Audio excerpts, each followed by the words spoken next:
Today we're going to be working on Colorado. Not exactly sure what year it is. Maybe 2010, 2011. Not really sure. I have to look. But it's my boss's truck, so we're going to be doing rear brakes on it as long as I can get these wheels off of here without screwing anything up. Shouldn't be too much of a problem though. I've got the locking key inside the truck. But yeah, it's a good looking truck. So I'm going to do the best I can with videotaping this or recording this, because like I said, I am using my phone and it's going to be kind of hard to position the phone just right. Obviously you want to make sure you're thinking about safety. Use jack stands. This job really should only take me just a couple hours, if that, as long as I run into no issues whatsoever. Alright. Well, when you get the wheel off of there, the drum doesn't, sometimes it comes right off, sometimes it doesn't. I don't know, really the best thing I can tell you to do is I usually have a rubber mallet of some sort, regular hammer, just in case. My favorite is a PB blaster. Seems to work really well for me, so some people don't like it. I like it.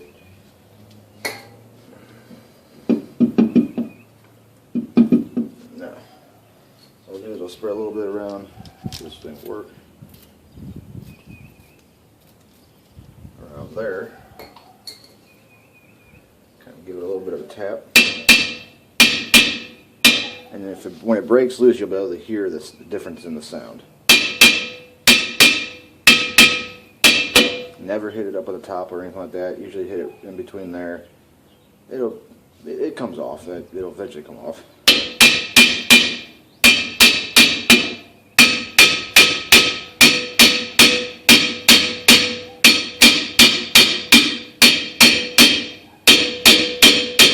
Now, I want to stress the fact that you got to be real careful how hard you actually hit it, because these are cast, so they can crack and break. I've never had one happen, but I have heard of it happening before.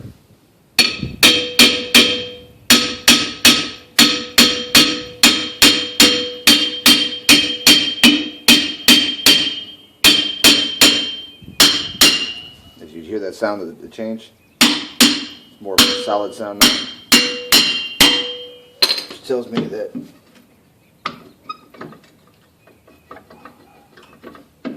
it's broke loose. Right now what's hanging it up are the shoes.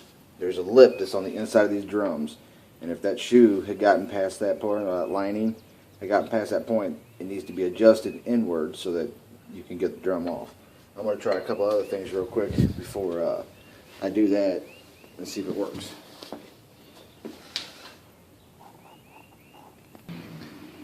Okay. Wouldn't come off of there, which tells me that the brake shoes and stuff are hanging up. Now on the back side of your drum, there's going to be like a little rubber. It's not really oval. It's not really square. It's like looks like a rectangle with the rounded edges. Anyways, there's a rubber plug. It's either going to be at the top or at the bottom, depending on the type of brake setup it is. This one here, it comes close, but it don't come off. So I'm going to have to adjust these brakes inward in order for them to work properly when I put the stuff back together. So I got to pop this rubber piece out.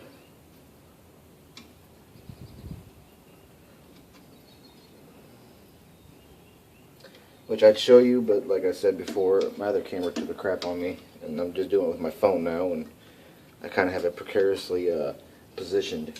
But that's a little rubber plug there. Your adjuster is right back behind that. All the stuff which you can't see, it's on the floor. That tells me that this thing is pretty rusted.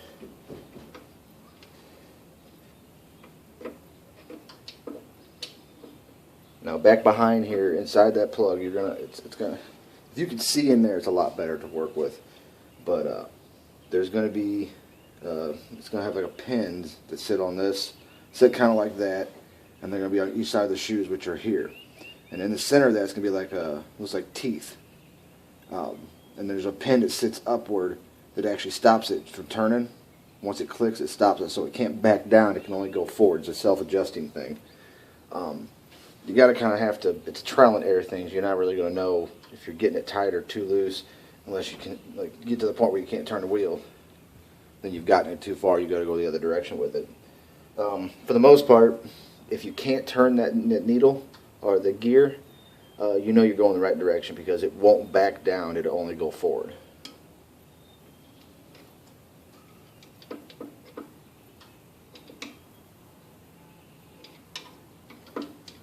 Now I'm going to work on that real quick. Alright, so once you get the drums off of there, and mind you, they can be pretty bad to get off of there.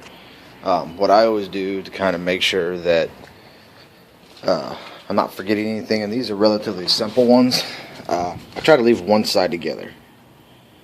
Just leave it together, don't take anything apart. They're pretty easy to do on these. These are not as complicated as some of the ones. You've got a return spring here, another one here. You have your adjuster that sits back in here, the lever that we were trying to find earlier. These adjusters can be seized up, boogered up to where the point you can't get them out right away. In a case like that, you might have to do a little bit of prying, but they usually come off. The brakes are, well, there really isn't anything left. Not compared to the new ones. But yeah, you just kind of have to kind of go about it in a way that works for you. Definitely leave one side together. That way you can always come back as a reference to it. So we're going to go back to this side here, which is the side I originally started on. And there's several things. It's kind of off the keister there a little bit. There's several things you're going to want to do. You're going to want to take this spring off. That's for your adjuster. Kind of keeps the lever up against there. There's kind of a pain in the butt to do at times. I don't know if I'm going to be able to do it one-handed or not. So give me just 1 second. Now they make tools to do this. I don't have tools, so we're going to do what most people have tools in their garage with. You're going to want to take this spring off. Now in the book, or the papers, or the computer program that I actually use, it says to adjust this so that the tension on your return spring is at its lowest point, so that way it's not so violent, I guess you can say. In a case like this, I know that this right here is seized. I might be able to get the turn now. We'll see here.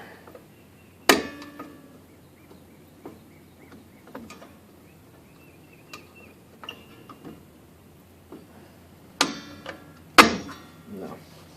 Yeah, that's not going to turn. So there's a couple different ways of doing it. I don't know what way works best for anybody else, but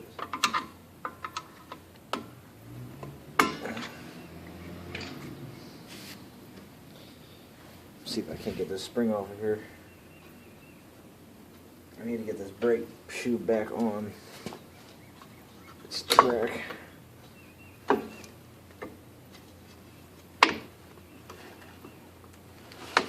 Oh yeah, that's a real pain. That's what it's supposed to look like. Let's see. You can probably take it off of here. It might be easier than getting it off of here. I haven't done this set of brakes before, so I'm gonna have to look, and I'm just gonna have to go with it. I like leaving my mistakes on here because people see them and they know what mistake not to make with themselves. And it worked to get off of that other end easier. So you're going to want to make sure that the loop on this particular truck is towards the back. Your adjuster will come out. Or I'm sorry, the stop. I don't know what the hell it's called. It doesn't matter at this point. Now there's still a ton of pressure on these brakes. A lot of it's because of the return spring. Well, actually all of it's because of the return spring. And you see how far, I don't know if you can see that or not, but it's really far out. There's really no brake left hardly. As a matter of fact, towards the center on this side, it's pretty brittle. I can probably take a screwdriver and just break it. So, but let's see. I'm going to take this, find me a point where I can pry apart with. I'm going to pry it